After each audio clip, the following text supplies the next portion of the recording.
So, hey guys, it's me, Dax Moy, from too many websites and too many different organizations to list all in one go. Personal Training Success Academy, fitsystemtraining.com, Kinetic Change Specialist, and blah, blah, blah, blah, blah, blah, blah, blah, blah. And I'm really, really pleased to have on the call today Kaisa Tuominen. She's a really good friend. Kaisa Tuominen, a really good friend of mine. And she really genuinely is a good friend. I know I always take the mickey out of these my good friend emails that tend to do the rounds. But Kaisa and I have known each other for quite a while. And I'm really, really pleased to finally get her on the call and just maybe kind of kick around a few ideas, a few concepts, and a few really interesting and, to be quite honest, quite revolutionary ideas that she's been working on and developing over the last few years in the areas of anti and postnatal fitness, and particularly in the recovery side. Kaisa is without a doubt Europe's leading expert on postnatal fitness and kind of postpartum recovery, and so we're going to steer a good bit of our conversation toward that today, just so that hopefully personal trainers are going to be able to pick up a little bit of information about why maybe they're doing it wrong. And I know you don't like to kind of think of it in those terms, but maybe why they could, or how they could be doing things a little bit better. So, Kaisa, I mean, is there anything I missed out there that you think people should really know about you? Well, that actually sums it up pretty well. I've been working with perinatal women now at my own studio for the last 4.5 years or so in Spain. So that's about 70 babies being born to my clients each year. So it's been really great getting to use some of these techniques hands-on. Right. So I mean, give us a bit of an idea about your background. How did you get to being this person, this perinatal expert? Well, it all started back in the States when I was studying at the university, and I was always interested in pregnancy fitness. And there was nothing available for doing practicums. So really, this was back in the late 90s, not to give away my age.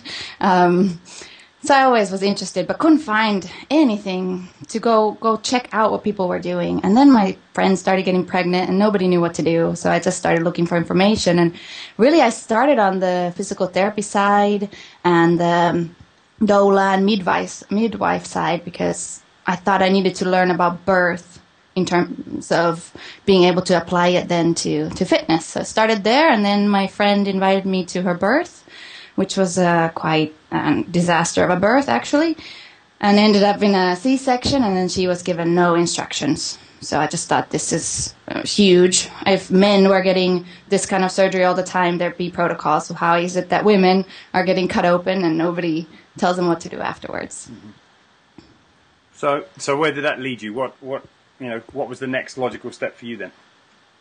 So then I started looking at what was around, and I got training in the basic core training type stuff, Pilates, functional training, and that's what I was using with my clients until I moved to Spain. And in here, I actually went to a physical therapist for my own shoulder issue. And she showed me their abdominal work that they do. And I had this kind of negative image of Spanish physical therapists, because it's a very passive type of physical therapy. You just lay on a bed, therapy bed, and they do things to you. Whereas in the States, I was used to physical therapy where you did exercise, corrective exercise, etc. So then this woman showed me these abdominal exercises, these hypopressives, and I just thought, that's really strange, and I left it there. I never gave it much of a thought. And then I started looking into the research once my Spanish got good enough. So a lot of this stuff, the information that's out about this method is in Spanish and in French. So then I started using it with my clients, and I incorporated it into the kind of more Pilates and core work type workouts, and the results were totally different. Okay, so I mean, just for an idea then, I mean, you say the results are really different. So define that. What does that mean? So probably the easiest way to describe it is that before then, I had this doubt about what I was doing, because I always had to hold my belly button in. And I just thought, it can't be that our body needs this. Then in order to have a nice flat stomach, we had to hold our belly buttons in all day long. And then came around this technique, which I first obviously did on my own, and for myself, on my own body, and I no longer had to hold my belly button in. So that's kind of the first revelation. And then when I started looking at the science behind it, it all made a lot of sense. Yeah, I mean, I remember kind of back in the day, I've been doing this for quite some time as well. And, you know, when I first learned about the traditional approach to TVA work, it was all, you know, I mean, we were all ridiculous. Regardless of what a client was doing, we would tell them to pull their belly button in toward their spine and suck it in, suck it in. And we were doing, and we used to kind of do those movements quite intensively as well. So we were kind of trying to treat a low load muscle as a global mobilizer muscle, and kind of wondering why nothing was happening. So I mean, what you're saying there really resonates with me, and certainly from my perspective in the kinetic change side of stuff, it makes a hell of a lot of sense. This stuff works really well with the kinetic chain stuff that I learned from you. So what? I mean, give us. I know it's quite a complex area. It's a very, very big area, which is why quite shortly you're kind of, you know, you're translating this all up and starting to teach it to us all. But, you know, in a kind of a short and succinct way, I mean, what is it that you do that's different to all of the personal trainers that are walking around doing what they deem to be their TVA-based work? What is hypopressives? Okay, so these are exercises that have to comply 3 requirements. First one is that it has to decrease pressure within the abdominal or thoracic or pelvic cavity. The second one is that it has to create a non-voluntary contraction of the abdominal wall and the pelvic floor. So non-conscious, you don't recruit these muscle fibers yourself. And the third one is that it has to stimulate the sympathetic nervous system. So, and those are all measurable things, and they've all been studied. So that's why I was so attracted to this method, because there's science behind it. Yeah. It's been, every movement, every posture's been analyzed by some poor volunteer with a manometer up their bum. So, to measure the changes of pressure. So if Marcel Gaffrey ever asks you to volunteer, ask first what kind of study it is. So probably the biggest difference is that nobody in the English-speaking world has been able to study with him. So I'd say I'm the only perinatal person using these techniques so far, and I'm really looking forward to other personal trainers, and especially postnatal or personal trainers working with postnatal clients. It's a really key technique, and what's important about it is that it first addresses the involuntary function of the core, and then on top of that you start putting the voluntary work, and that's just what I see, a complete difference in how it works. Yeah. And certainly those first 2 qualities that you mentioned there, reducing pressure of the abdominal cavity, well, that kind of runs completely contrary to what most of us are doing when we're doing what we believe is TVA work, which increases that. Yeah. And sorry, what was the second point? It has to create an involuntary or unconscious reflex contraction of the pelvic floor and the abdominal wall. And again, similarly, you know, I've wondered for a very, very long time why we had to focus on what should effectively be a kind of an automatic muscle function. We shouldn't really have to focus on it. And yet personal trainers, you know, I think maybe many personal trainers don't realize that they're making things much, much worse for people by emphasizing that in such a not just being conscious of it, but emphasizing it in such a highly conscious way and with so much intensity of focus that can often be pushing people in the wrong direction. I mean, what do you have to say about that? Well, and especially because some of the studies, Marcel Gaffrey, who's the creator of this method, he looked at, so there's 2 types of muscle functions, right? He calls them tonic and phasic. So tonic being the base resting tone of a muscle group, and then phasic being the global mover muscles, right? So the idea of ecophysiology, which would be training a muscle group based on its anatomical and physiological function. So for the core, abdominal wall is about 75% type 1 muscle fibers, and the pelvic floor is even more. It's about 85% of this little 20% that is actual muscle. The rest is connective tissue. So to stimulate this, you need to use a certain kind of training, right? And what he was doing were some studies where if you did work for the type 2 fibers, so like regular crunches, something like that, you actually decreased the activity of the type 1 fibers. So not only were you not getting any better resting tone, you were actually making things a bit worse. It decreased, I want to say, by 26% in 1 month. Right. So that's pretty big. Yeah, absolutely, and it certainly makes sense with what I understand of the kinetic chain in terms of there's only so much neurological energy to go around. If you want to start pushing it to one area, you are going to be taking it away from somewhere else. Yeah, and absolutely makes sense. Yeah. So I mean, and a lot of it makes sense with the kinetic chain stuff and other methods that use movements. But because they would recruit these muscle fibers anyway. But the problem is when you have a birth that happened and kind of destroyed the normal function, for example, and then you start doing integrated movements without doing some of this prep work, it doesn't necessarily automatically come back. That's where I've seen that this method kind of pushes the recovery to come on a lot faster. So what are some of the problems that I guess we're talking. Because with the perinatal side of stuff, we're talking about that specifically. But I know it's not just the perinatal women that suffering with this kind of this dystonia, this dysfunction in this area. But if we keep it to that group, I mean, what are some of the some of the signs that they have this dysfunction going on? Absolutely. So one of the goals of this whole work with hypopressives is that most people should be screened first before they're given exercises for any kind of incontinence type issues, so especially women. And that's something we don't tend to do as personal trainers. Now it's a lot more common that there's some kind of evaluation, and hopefully it's going away from the push-up tests and all that, because people are learning KCA stuff with you. But most people don't ask questions about urinary incontinence or organ prolapse or any of these kind of issues. And the statistics, it's huge. It's about 40% of women worldwide have urinary incontinence. So if this person ends up in your class or as a client, you've never asked them, it's highly likely that exercises that you give them, if they're traditional exercises that increase pressure, will only make things worse. So that's kind of where you should start, is evaluating this. And it's kind of taboo. People don't talk about it. Nobody wants to tell anybody that they can't hold a fart, I mean, it's funny, but it's not funny. And it happens a lot. So that's kind of where it should start. Those are the typical issues that women deal with. And it's really, really common. And it's really unfair because a lot of it happens during birth, because birth protocols are terribly traumatic. So people are getting their perineums cut and forceps and this and that just destroys their pelvic floor. And it's really, really, really common. That's why I do this work, because I get so passionate and quite frankly pissed off that women are really violence that's being happening around the births in the world.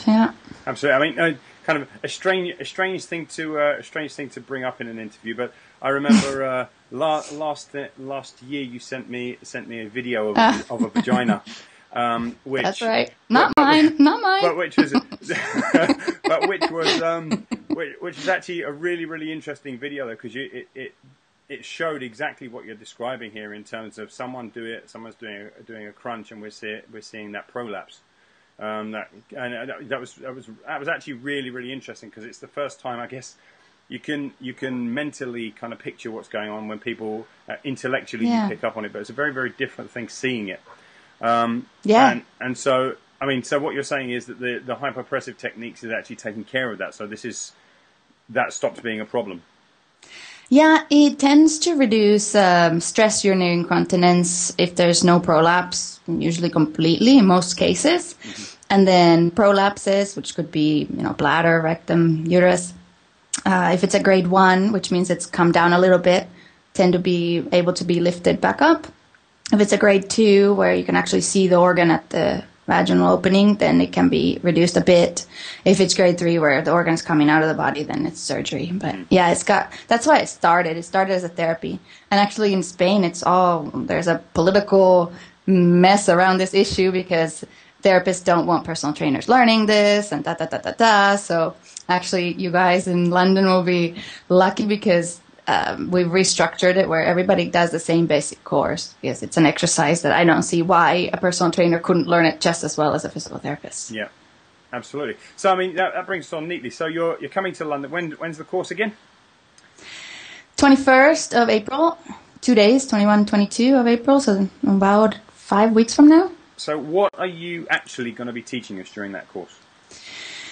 So it's the basic course for the hypopressive techniques. So you learn the practical, I guess the problem with coming to London is that nobody has ever used these techniques on themselves. Mm-hmm. So I first have to teach everybody how to do these exercises before you can even apply it to your clients. So we have to take it down to the basics. You learn the theory, you learn the neurophysiology behind the course or behind the technique, and then you learn the basic static postures. So we probably spend about 50% of the session with some assessments. You learn how to assess the client's core function, and then practical work. You'll see a lot of people, if you have kind of a Pilates type background, these exercises at first will be really difficult because Pilates type of work, which I also did many years of, we get a nice tight thorax. And this which is increasing the pressure, right? Exactly. We're all talking about bringing the pressure down, yeah. Yep. So we start working on the diaphragm. So actually that's something that most of us, when you're prescribing exercise or writing a program, you're not, okay, what exercise are we going to do today for the diaphragm? Mm-hmm. You got your biceps, you've got your core, but not your diaphragm. So we kind of have to start there. A lot of people, when we do these workshops for professionals, have a hard time opening up the ribs and getting their diaphragm to move. So we start there. So it's all the theory and it's all the practical. You can go on Monday or Sunday because the course is over at lunchtime on Sunday. So you can go Sunday if you want and start teaching it to your family and start practicing it, and it goes from there. Then there's another level, and then it specializes into therapies, into perinatal, and into sports performance. But everybody in English-speaking countries will first do the basic together. So therapists or doctors or gynecologists or personal trainers, anyone who wants to learn. So, I mean, what are going to be the kind of time frames for them seeing some real improvements with their clients when they start to use these hypopressive techniques? Great question. Usually you see something pretty quick, week or two. But what you have to do, because it's a technique that really stimulates the sympathetic nervous system, so the first month or so, you have to have 2 to 3 days of rest in between. So they do quite little, and you just work on technique. Mm-hmm. And then once you get to the reprogramming phase, that it's called, when you actually do the exercise every day, 20 minutes, then that usually takes about a month, and then everything should work perfectly after that. Postpartum takes longer, about a half a year. Okay, so you brought up something a couple of times there. Obviously, I understand from a kinetic chain perspective what you mean by the sympathetic nervous system. When you're saying that this is a sympathetic nervous system stressor, this technique that you're using, what do you actually mean? So that the trainers listening to this who maybe don't have a background in the kinetics like we do. Sure. So there's the two sides, the parasympathetic and the sympathetic, or sometimes sympathetic is called the orthosympathetic. Comes from French, I think. So one is the fight or flight, which would be the sympathetic, and the other one's the rest and digest. So and it's part of the key definition of the method, because there are some methods that use apneas, like this method uses apnea, so you don't breathe. But they actually stimulate parasympathetics, like some yoga techniques. Mm-hmm. And it's important to know this because it stimulates, because it's sympathetic nervous system activity, so it increases uterine contractions, for example. So that's why you can't do it when you're pregnant, but that's why it works great in birth and it works great postpartum. Right. So he studied how it works in terms of all the different organ systems in the body. Wow. Yeah. And it does increase free radicals, for example. It's you can compare a session of hypopressives to running a competition in high mountains. Right. Okay. So it's really intense in terms of the kind of the expenditure on your body. So you need rest afterwards. Yeah. Fantastic. Which again, kind of seems to kind of run contrary to what we think about most abdominal conditioning and most certainly the deep core as well. Most of us would generally tend to think that was the gentle work. Right, right, right. And this, when you start, it seems kind of easy. You know, the postpartum clients come in, oh, okay, this is gentle. And then once you start the reprogram phase, they're like, oh, guys, this is so tiring. And what's nice about it, too, there's postures, right? So most of it's not done laying down. It's pretty dynamic once you get going. And one of the key points is that you work a lot the serratus anterior, because that's couples up with the diaphragm. Mm-hmm. So when you work the serratus, then you get nice benefits of decreasing, you know, neck pain and all this stuff that these postpartum ladies have. So that's why they complain, because a lot of the exercises you actually look for some discomfort, because it makes for a faster reprogramming in the brain. Right. So not only is it tiring because you're using the serratus, it's tiring because you're not breathing, you're doing apnea. And then it's tiring just for the posture, and it's right. they really get a kick out of it. Okay, so I mean, just to recap, if I or anyone else does this course, what are we actually going to get out of this? What difference will it actually make to us as coaches?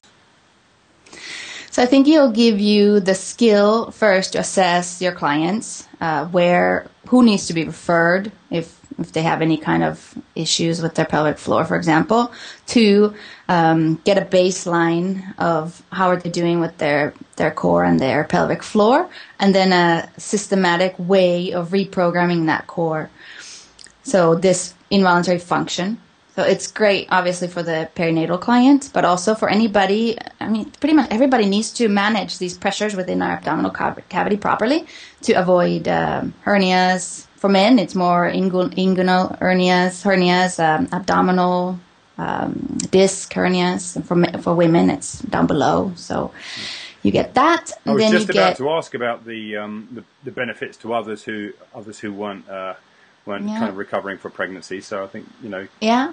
And also, right now, the latest studies are on athletes. So one of my colleagues here is studying triathletes and cyclists.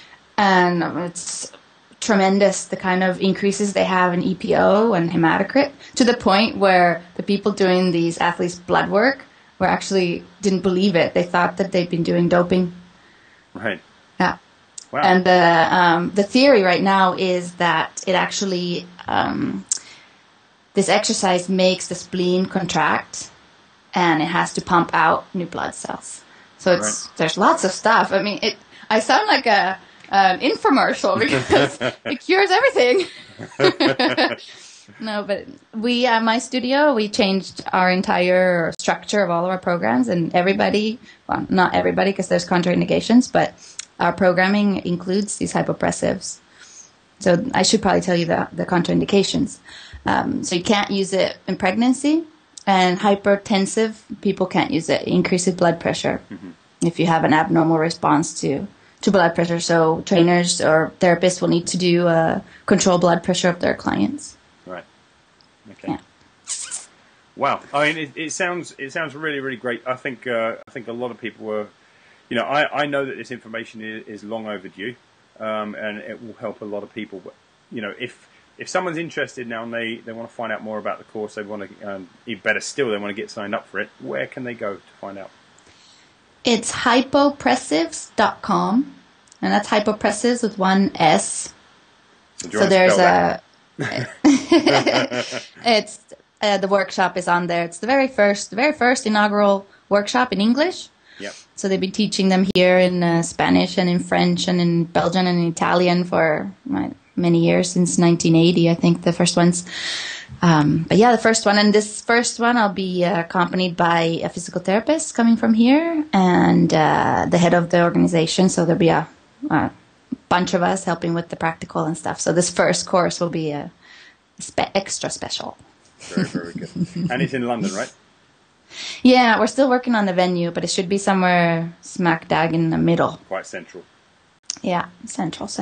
Okay, right. I mean, we've spoken about a good bit of you know, what this hypopressive technique's about, how it's going to benefit people. Is there anything that you think that our listeners will want to know that you haven't covered so far? Probably the most common question I get is, why do we have to do something so strange? for, our bodies. Why do we need something kind of unnatural to get back something natural? And I don't have a good answer to that, except for I think our lifestyles are kind of unnatural, and the births that we go through are quite unnatural.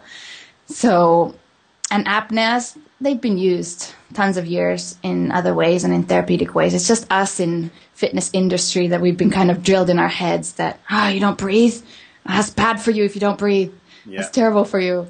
So if you use it in a certain way, you can create you can use the physiology behind it to our advantage. Yeah. So it really goes down to neuroscience, down to the pneumotaxic center in the brain and blah, blah, blah. I mean, it's really, really detailed. Yoga's been using breath cycling for, millennia. So, it's not exactly new, but we as personal trainers generally tend to think that the client has to be breathing at all times for every single movement, and obviously that's not necessarily correct. And the difference between the yoga techniques is that they stimulate the parasympathetic system, so it has a different goal. Yeah, altogether. I agree with you anyway, because I